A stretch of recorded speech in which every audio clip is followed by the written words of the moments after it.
दोस्तों, ये कहानी है एक भूखे कुत्ते की, जिसके पास न कोई अपना घर होता है, न कोई अपना खाना खिलाने वाला। इनको भी इंसानों की तरह भूख और दर्द महसूस होता है।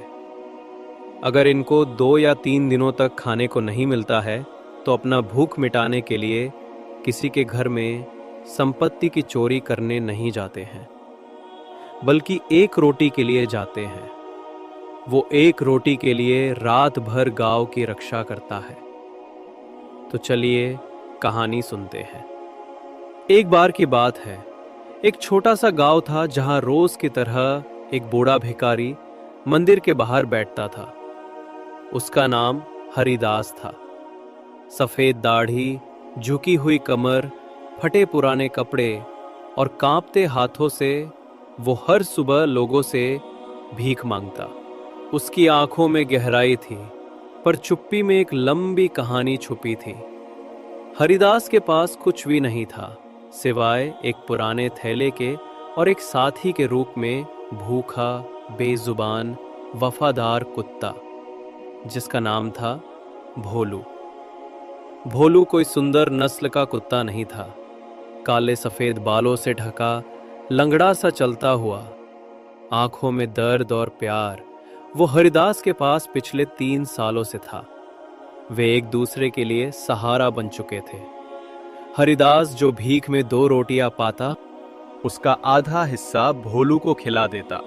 कई बार खुद भूखा सोता, पर भोलू के लिए रोटी जरूर बचाता। मंदिर में लोग अक्सर हरिदास को देखकर सोचते, खुद को देख नहीं सकता पर कुत्ते को क्यों पाल रहा है। पर हरिदास चुप रहता। एक दिन की बात है, ठंडी हवा चल रही थी। आसमान में बादल छाए थे। लोग मंदिर में पूजा के लिए आए थे। हरिदास हमेशा की तरह अपने स्थान पर बैठा था। भोलू पास ही बैठा अपनी पूंछ हिला रहा था। तभी एक छोटी बच्ची जो अपने माता पिता के साथ मंदिर आई थी, भोलू के पास आई और उसे सहलाने लगी। बच्ची हंस रही थी। भोलू भी खुश था, पर बच्ची की मां चिल्लाई, हटाओ इस कुत्ते को, गंदा है, कहीं काट ना ले। हरिदास झट से उठ खड़ा हुआ और बोला, बिटिया, ये कुत्ता किसी को नुकसान नहीं पहुंचाता। ये भूखा जरूर है, पर दिल से वफादार है। तुम्हें काटेगा नहीं, बल्कि किसी खतरे से बचाएगा। लोग मुस्कुराकर आगे बढ़ गए, पर बच्ची ने जाते जाते अपने लंच बॉक्स से एक रोटी निकालकर भोलू को खिला दी। हरिदास की आंखों में नमी आ गई। रात को बहुत तेज बारिश हुई। मंदिर के पास एक पेड़ के नीचे हरिदास और भोलू भीग रहे थे। तभी अचानक बिजली गिरी और मंदिर की दीवार का एक हिस्सा ढह गया। पास ही खड़े एक आदमी की चीख सुनाई दी। भोलू दौड़कर वहां गया और भौंकने लगा। हरिदास भी लाठी टेकते हुए गया। देखा कि दीवार के नीचे एक बच्चा दब गया था। भोलू जोर जोर से भौंक रहा था। आसपास के लोग इकट्ठा हो गए और बच्चे को बाहर निकाला। लोगों ने भोलू की तरफ देखा। ये वही कुत्ता था जिसे कुछ ही दिन पहले मंदिर से भगाया गया था। अब वही जान बचाने वाला बन गया था। अगले दिन सुबह मंदिर के पुजारी ने घोषणा की, ये कुत्ता अब मंदिर परिसर का रक्षक होगा। इसे कोई भगाएगा नहीं, और जो कोई भी इसे रोटी देगा उसे पुण्य मिलेगा। हरिदास ने मुस्कुराते हुए भोलू की पीठ थपथपाई। देखा बेटा, दुनिया देर से समझती है, पर समझती जरूर है। धीरे धीरे भोलू पूरे इलाके का प्यारा बन गया।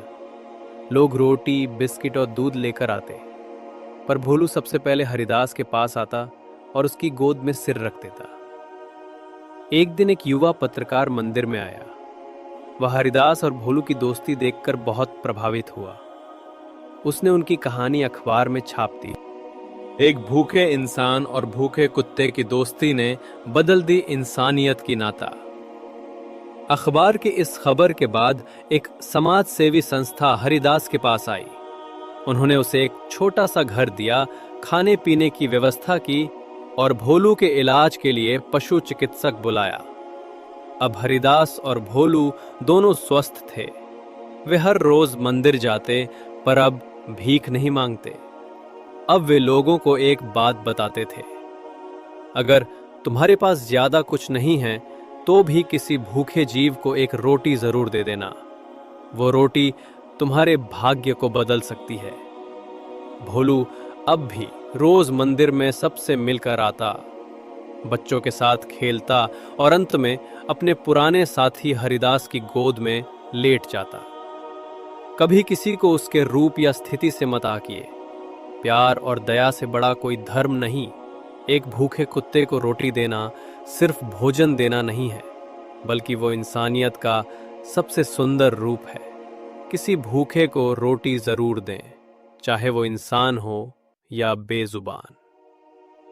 इस पर आपका क्या विचार है, कमेंट्स में जरूर बताएं। अगर आपको ये कहानी पसंद आई हो तो इस विचार को आगे बढ़ाएं।